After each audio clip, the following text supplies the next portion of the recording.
in the year 2024, because I have to emphasize this. Oh no. Coming from Pikmin 4 and the original Pikmin 1 game, the controls are pretty good for the most part, I guess. Whenever it comes to any issues or frustrations with the controls, it's usually mostly stems from the Pikmin AI. Pikmin are immune to fire, which makes I don't really know myself. Who the fuck? Why are you fucking it? What are you doing down there? Oh my goodness, they're already starting this bullshit.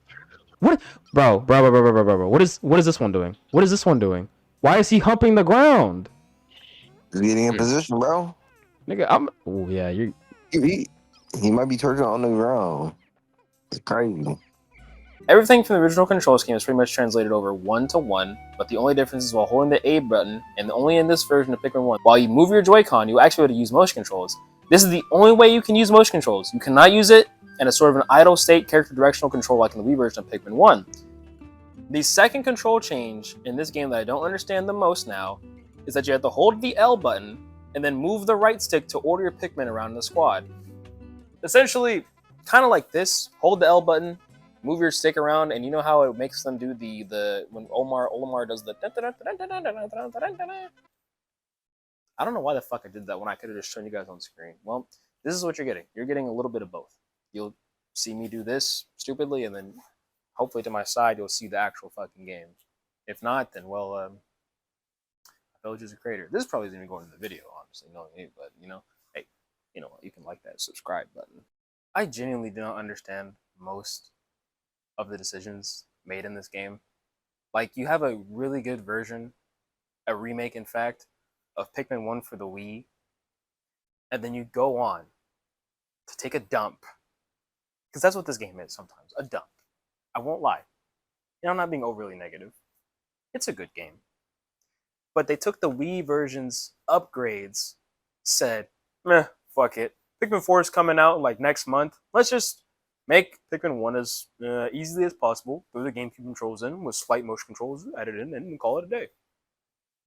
This doesn't end it. We're talking about Pikmin 1 today, but Pikmin 4 doesn't even have motion controls like that. In fact, the time this recording, Pikmin 4 got updated recently. It's been out for a whole year. It's 2025. I don't care anymore. It couldn't have been that hard to program another option for people that would have preferred the Wii Pikmin controls. Have the player just use the controllers similar to the pointer, except now they don't have that stupid ass sensory bar in the way. It could work the same way to add a button that would reset the pointer whenever the controller turns oddly. Kind of like what Splatoon has for the motion controller settings. There's a lot that we can really do here.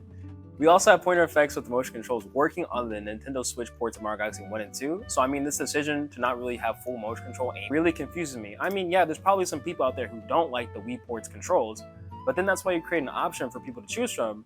Just throw them into the plus menu of the options. Because man, the more I look into this game, it just reminds me how much Nintendo just removes decisions for the player to make a new game, make it simpler for better or for worse.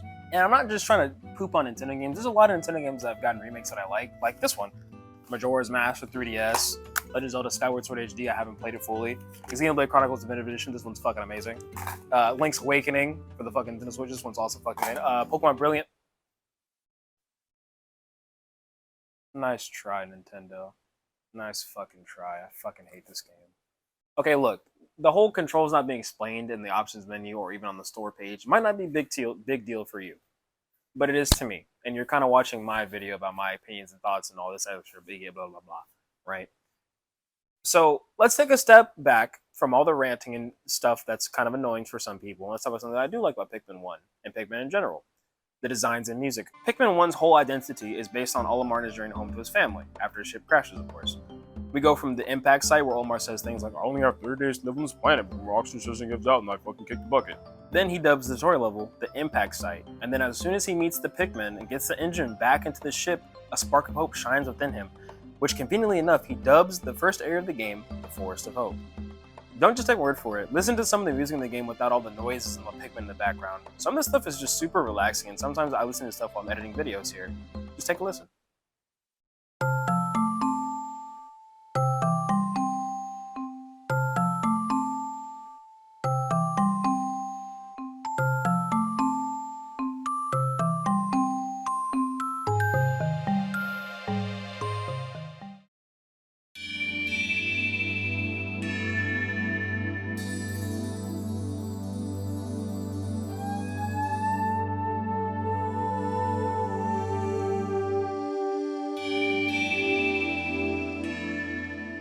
Look, I know I had a little tantrum earlier about how the controls and how they actually need a better way of being explained, maybe in the options menu or something, I don't know.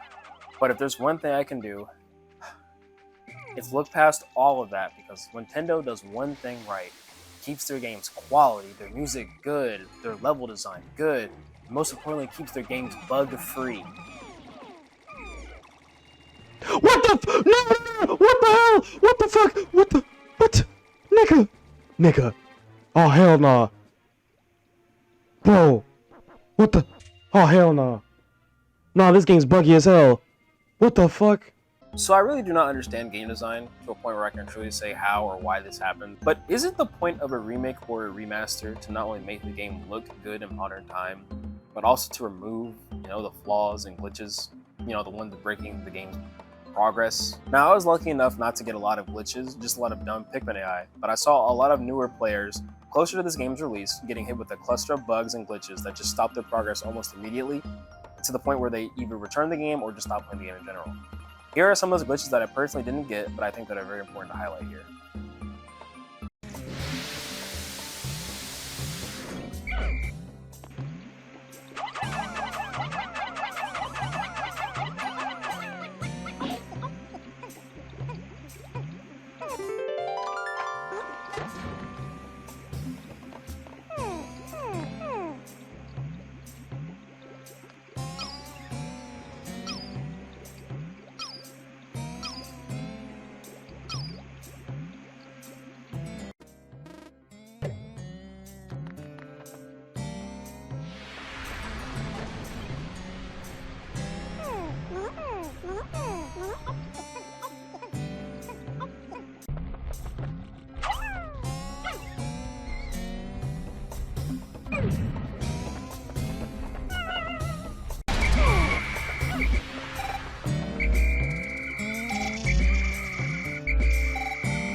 It's just crazy that this game with these types of glitches just made it past quality insurance tests.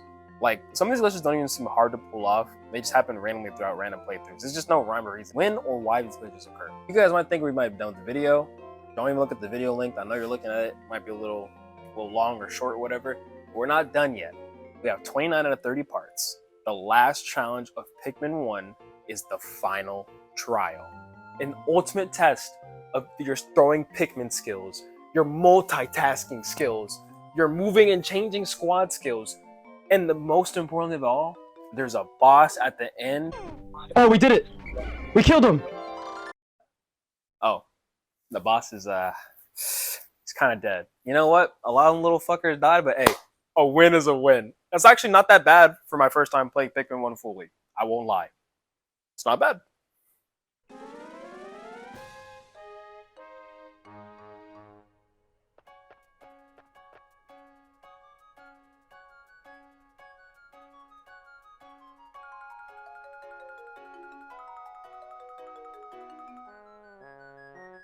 Oh, and that's it. It's a short one and a good one. Overall, still pretty fun adventure. Even though that I was having a little tantrum earlier, it's still a good game. I'd still recommend it a little bit. But now Olmar's getting back to his family, and now the only question is, what the fuck do I do? What do I do? Fucking help me.